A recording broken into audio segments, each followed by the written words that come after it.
adventurism is driving me to go deep into the Onyama mines. It is the biggest coal mine in the whole of South. Well, the coronation of the new Oni is a watershed in the history of the Yoruba land generally, and Ife in particular. Now, because they have a leader now, that will... Simply put, Gura is a beautiful countryside with awesome landscapes. If something differently will be done to the Nigerian textile industries, that our youth will be employed.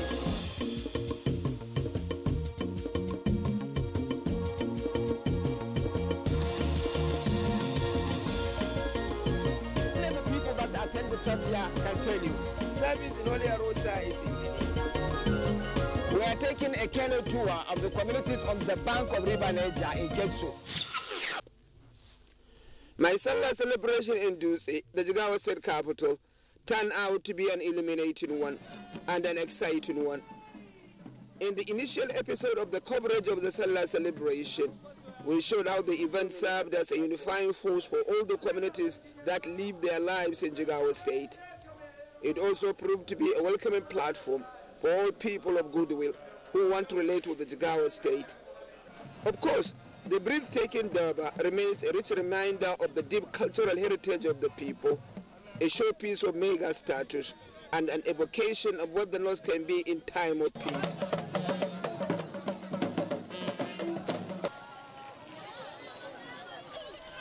It may amaze many that when the senior Durbar in Dutse is dusted, the youth in the town pick up the gauntlet.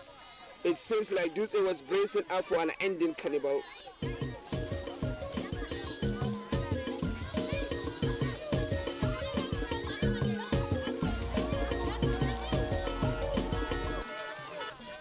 This is another Durbar, all right, but with a difference. Can you see the horses in this procession? They are inanimate. They are sticks.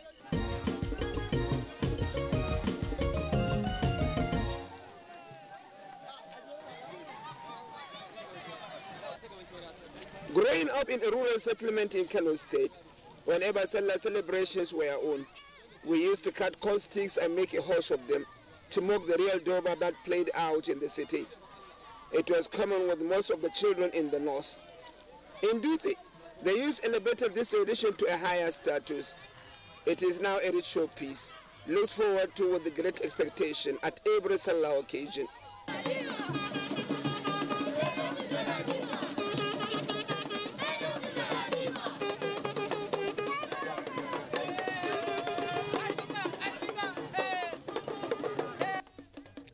Do not ask me why this type of Durbar has attained prominence in Dutse. If you insist, however, the youth who organize the event are students of time. The idea behind this is the youth in this state or in this local government are trying to, revive the culture, because there was a time when the Hawan Sallah was stopped. So like people were looking for what to do, and then there was nothing to do actually. So people just came up with the idea of, let's just ride sticks, because it has been happening in the Hausa land for a very long time. So they just wanted to make it like a culture, a tradition, and they started doing it like I think 2014.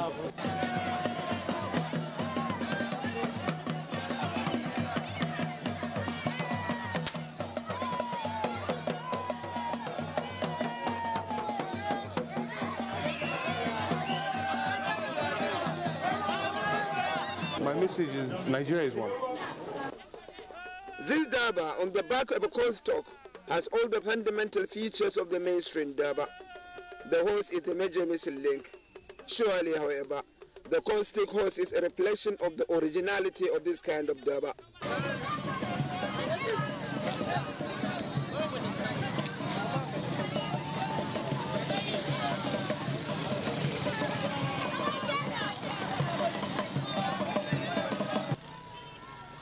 The Constic Durbar in Dutse kicks off from the Emir's Palace in Garu.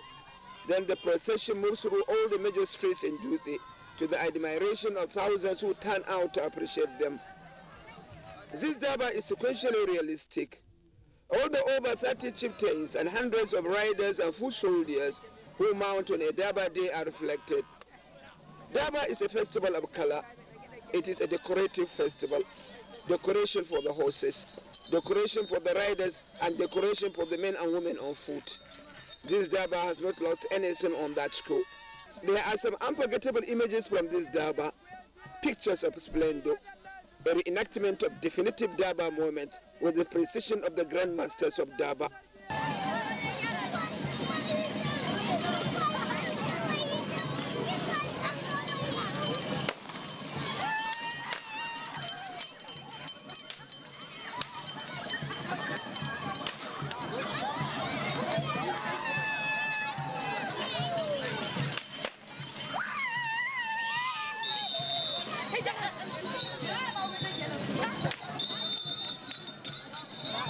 It is important to reflect that over 80% of the youth that participate in the Durbar here are not royalty. They are volunteers who want to keep the torch burning.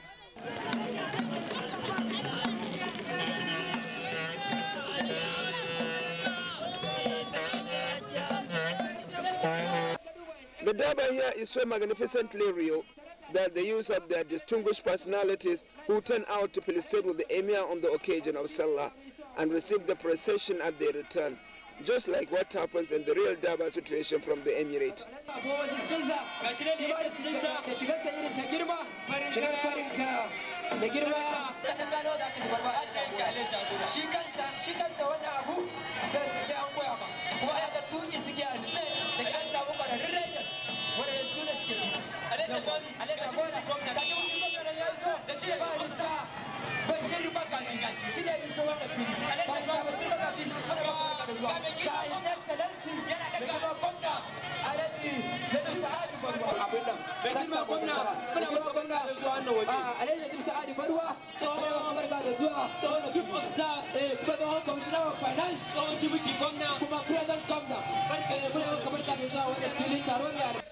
If there is any lesson from this Durbar, it is that the people culture is alive and has an assured future.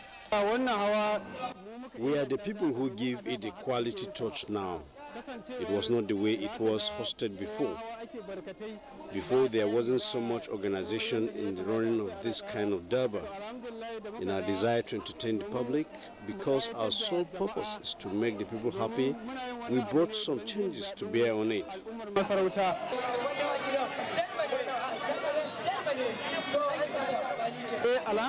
Glory to God. Anybody you see here is a volunteer. We started this Durbar, only 3 of us. When the first one impressed, then people started coming to see us.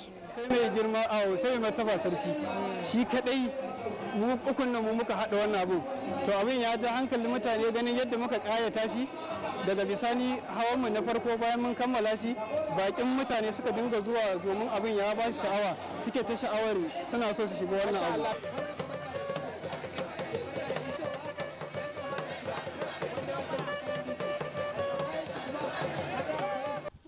By the way, Dutse, the Jigawa State capital, is a home of culture.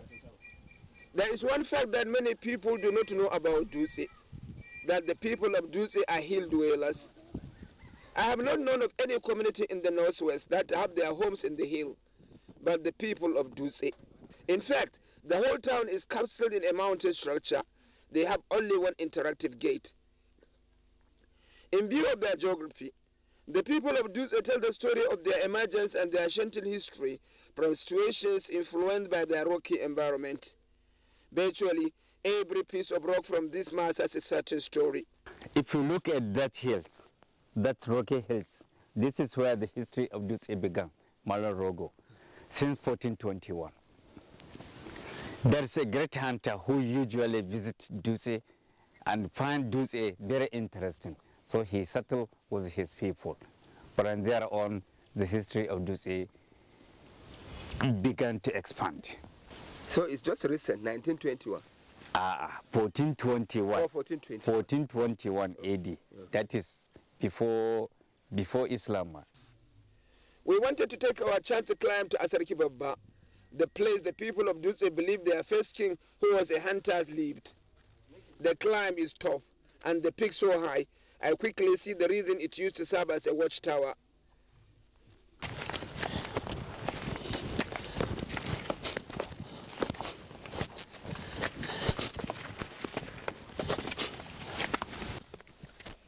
On transit to this peak, I question my wisdom of wanting to climb this hill. It is rugged, and my attire, especially my shoes, were not cut for that kind of climb I endured. As we look, there are markers to guide our climb. At the point, we continued because we believed people were there, but our stamina was failing us. Through skipped heartbeats and faith, we reached the first point on the climb, and the whole environment opened before us. There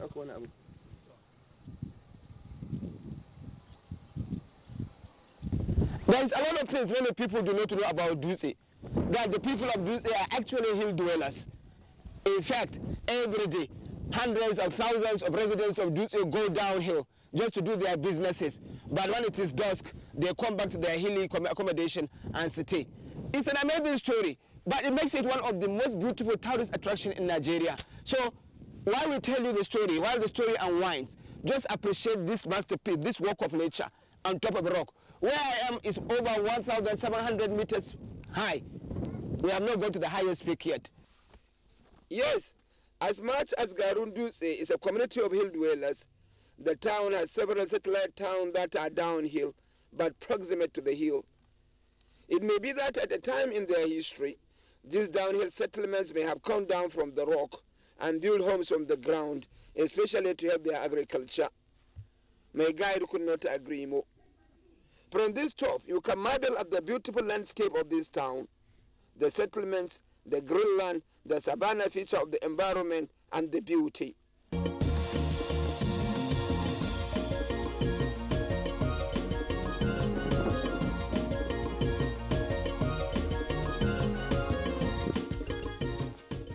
We move to the highest peak, the Asarkiba Burial.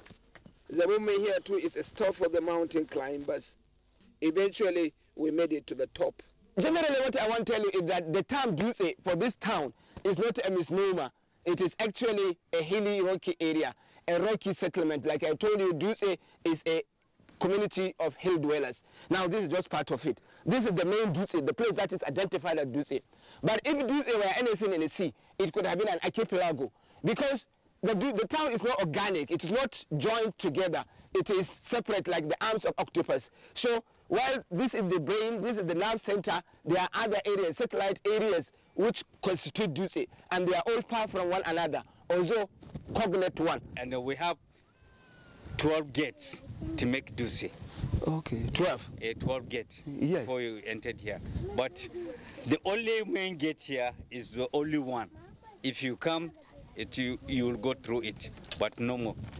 And if you are going out, you go through it? You go through it. Okay. Yeah, but the rest is along, it's beneath the Dutse. Okay. Beneath, that means out, it's not within the Dutse? They are not within the Dutse. Okay, but the main Dutse is inside the rocky. Exactly. How is life with you living in these rocks? Do you get anything different, maybe in terms of weather? We are healthy. We are healthy, normal healthy people. Okay. And we are wealthy.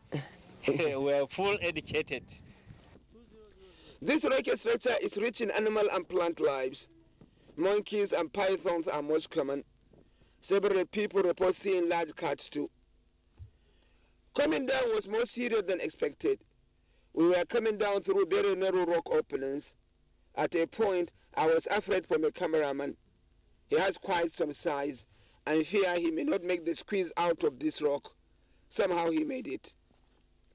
The climb down continues. As we make progress, we discern people coming from different parts of the rock. The rock environment is a thoroughfare to Garu and out of it.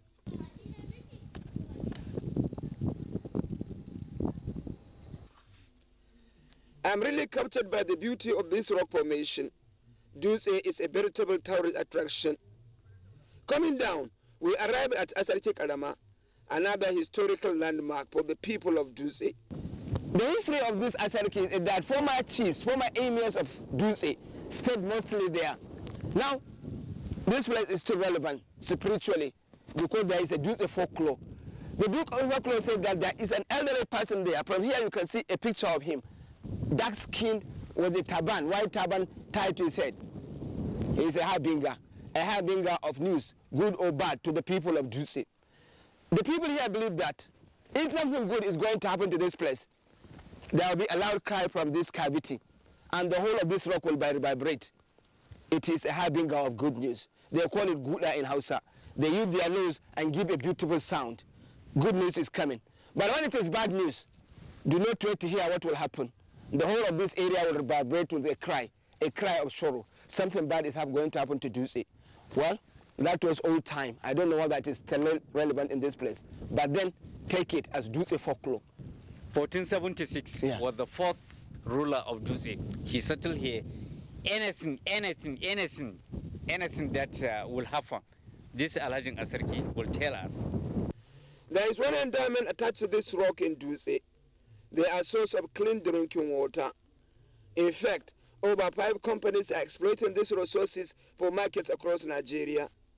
But the water from this rock is upsetting the ecosystem in Dutse. It is a major cause of soil erosion in many downhill settlements.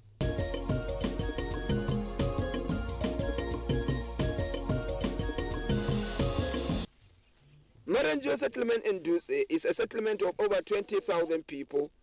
Virtually all these people have been forced out of their ancestral homes by erosion.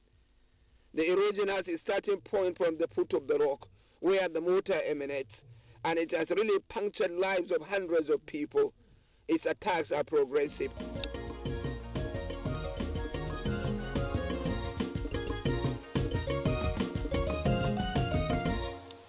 Erosion has many phases in Maranjua, in Dutse. Now, as you are coming down from the hill, because the hill is a footpath, the first thing you are going to meet is an invasive erosion. You can see it as it goes up, winding and going to all other places. But the most dangerous aspect of it is that land, agricultural land, are being consumed by this erosion. And footpaths have almost disappeared. We are not talking of settlements. In Maranjua, there are over 5 settlements. They have all been displaced by erosion. Even trees, hardy as they can be, are given way to erosion. You can look at the cleavage in this place. On both sides is agricultural land. In the center is erosion. Now, what the people here are saying is that about 10 years ago, there was not this erosion. But then it is coming here, and it is tearing the land more, which means more agricultural land are being lost to this erosion. We go down to the vast openings created by this erosion. In it, you can see the water running through it, though not much. But it is enough to allow what remains of the settlers here to tap it for drinking and for laundry. We drink this water, and we do our laundry with it.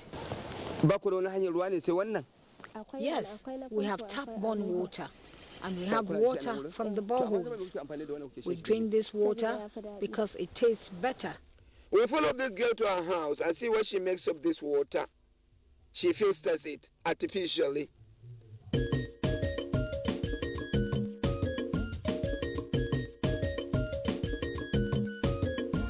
Back, we saw pictures of houses precariously balanced along areas erosion is finding pleasant to take. Many of the people here say they are staying behind because there is no place for them to run to.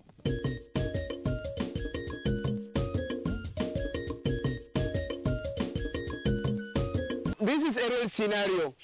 When we talk of the invasive nature of the erosion here, you can see how dangerous it is to human settlement. Now look, this is the invasive erosion we have been speaking about. Along its route, it has gone so many settlements have gone. But then, it is also coming too dangerously close to another settlement. You can see these houses.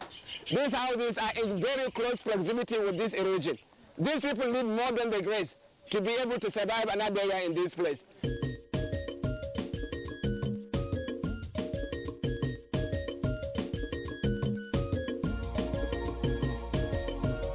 We have nowhere to run to. The strong among us were able to buy another house and relocate. Those without means remained where they are. Can you see these wide crevices? It used to be people's houses. They have all been robbed of their shelter and have moved on. Further than this crevice were settlements too. They have all left. The people carried me to various areas where the erosion has gone with their mosques and houses. In fact, erosion has taken over where they used to bury their dead.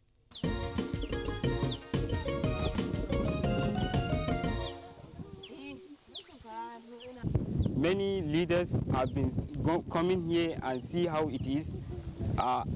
Governors and senate, senators, yes, they have come here and see how the things is, and still now there is nobody who comes and do something to us. Maranjua is a place living in a borrowed time. There is no household here that is not threatened by erosion. It is creating wide ditches and progressing. You may swear it is a water point making its headway to the sea. You can look at the example of these families living in this defining environment.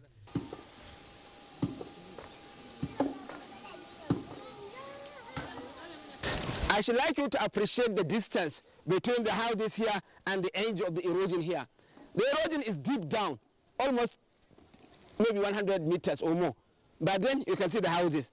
My fear is that somebody, maybe in the night, a stranger, may slip up here and he will find himself cascading 100 meters down. It may happen. I'm not hoping for it. But then the most imminent danger is that this place is eaten up more, and the possibility is that in no time these people may vacate. Truly, the people of Maranjua have a rich rock cover, but this cover is exposing them to danger of unimaginable proportion unless something urgent happens.